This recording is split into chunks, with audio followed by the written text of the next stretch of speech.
Hi, I'm Jason Inman, and it's 2014, and I still like to read comic books. That's why this week I decided to read all the DC New 52 comic books that were published on January 8th. I'm going to give each of these a buy it, borrow it from a friend, or a skip it. Before I get to that, don't forget to go to majorspoilers.com, the comic book website where they know that you love comic books, and we do too. But enough of this annoying jibba jabba. Let's get on to a new year. Let's get on to some new comics.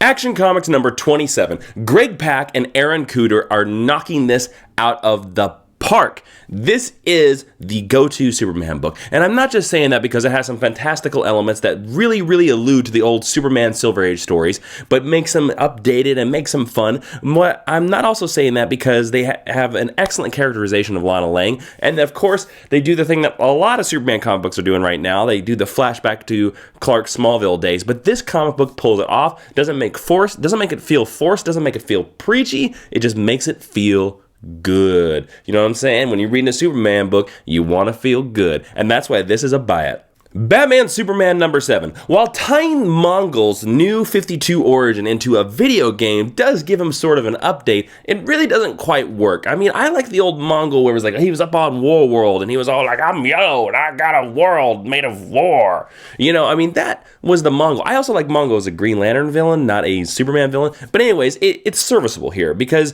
he ties him into a video game. We have Hero, the old Jeff Loeb toy man in this, and it makes a Batman Superman fight happen without it seeming ridiculous and forced.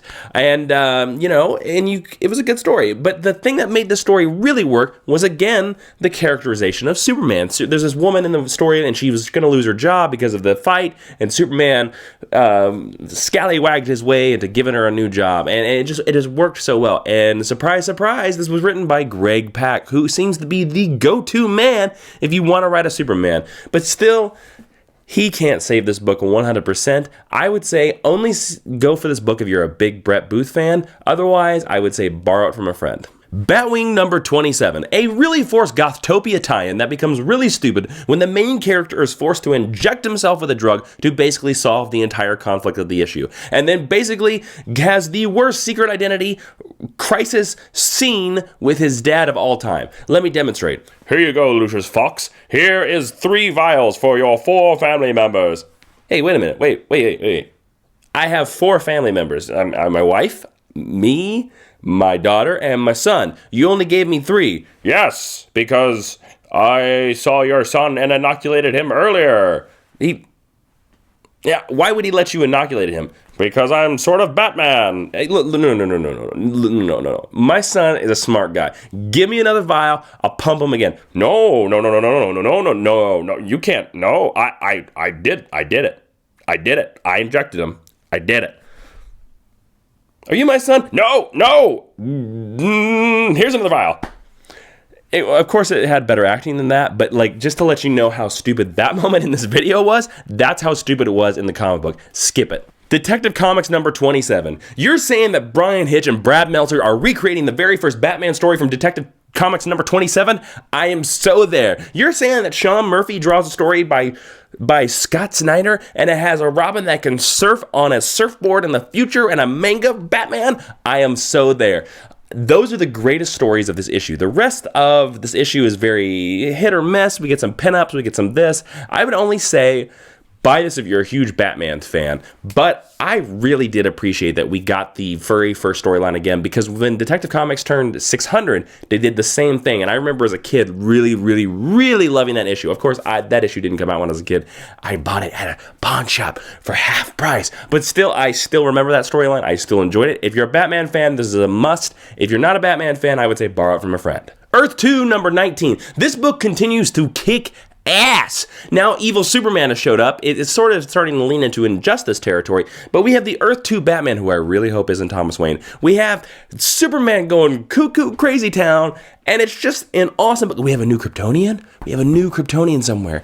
This book, new ideas, new concepts, new costumes, new storylines. That is what the New 52 should be about, my friends, and that is why this book is still a buy it. I don't think I've ever said skip it to this book. This book has always been a buy it. Forever Evil Arkham War number 4. Have you ever wanted to read a Batman fanfiction storyline where Bane dresses up as Batman and fights the Scarecrow? If so, buy this book. If not, skip it. Skip it. Run away fast. Green Arrow number 27. I am really digging Jeff Lemire's take on New 52 Green Arrow's origin by making the island an important place, by making the island part of the Arrow clan, by making it that Oliver Queen didn't come to this island by accident. He came there by purpose because he was meant to be trained. It really adds a layer to the Green Arrow origin that was never quite there because it was just a rich boy who was lost on an island. He was like, oh, I gotta eat. I guess I need a bow. Ding. Oh, a squirrel. I can survive. Yay. 5 years later, I'm back off the island, but I can still shoot a bow.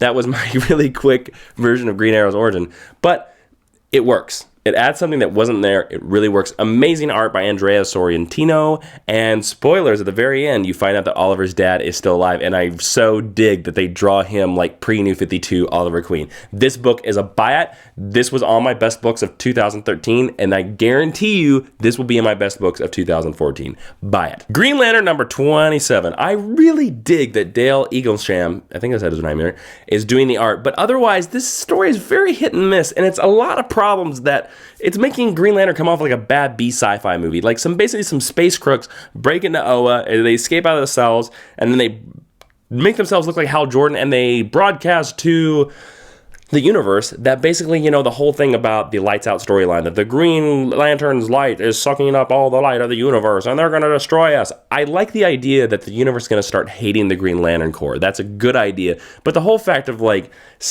super pirate cops, or not even but bad pirates, it just doesn't work. And that is why I have to give this book a skip it. Stormwatch 27. Martian Manhunter shows up and he sneaks around into some things, and Hawkman throws his mace at him and is like, what are you doing here? And otherwise, there's everything else in this book. You just need to flat out skip it. But those scenes work so well that it shows that this is what this book should have been from the beginning. A secret, dark, in the shadows, hiding from the DC universe, bigwigs, Superman, Batman, the Justice League, and doing their dirty work. That's what this book should have been, starring Martian Manhunter. It would have been great instead of a giant mess like it is right now. Skip it. Swamp Thing number 27. By making Swamp Thing a very proactive character in a series instead of sort of a reactionary character, waiting for a rosebud to grow, this book has kind of transformed, and I really dig that now Swamp Thing in this issue completely accepts his being the avatar of the green, and he's got some really cool looking plant armor. Kind of looks very superhero-ish, as much as a plant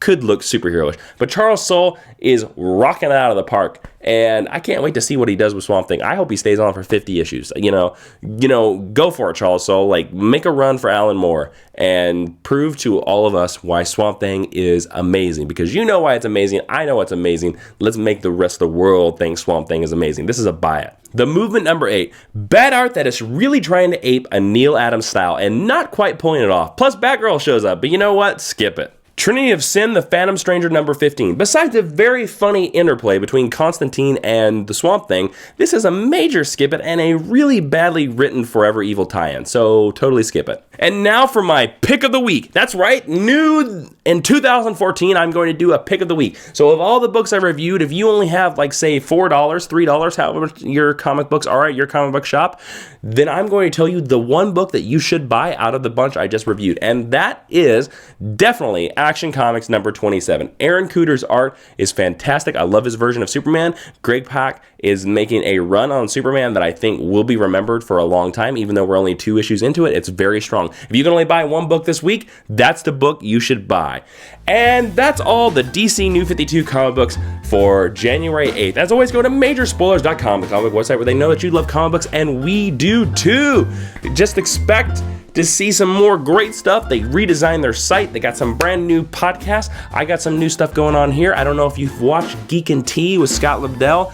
Geek and Tea is going to be a bi-weekly series that's sometimes going to come out weekly, depending on how many guests. I got some more comic book guests coming. I got some other YouTubers coming on. It's going to be a fun series. And as always, if you want to see this show, like, favorite, and subscribe, please. I love your comments. Let's talk comics and comments below, downstairs, in the comments. Thank you all for making 2013 a year that you wanted to see comic book reviews, and that's the reason why I'm going to keep on doing them. So, internet and peace, internet love to you. I'm Jason Inman. Be seeing you. My favorite Tim Allen role is Buzz Lightyear. Yeah, he's awesome. Does that say a lot when my favorite role of his is when you do not see his face at all? It says that he's such an amazing actor.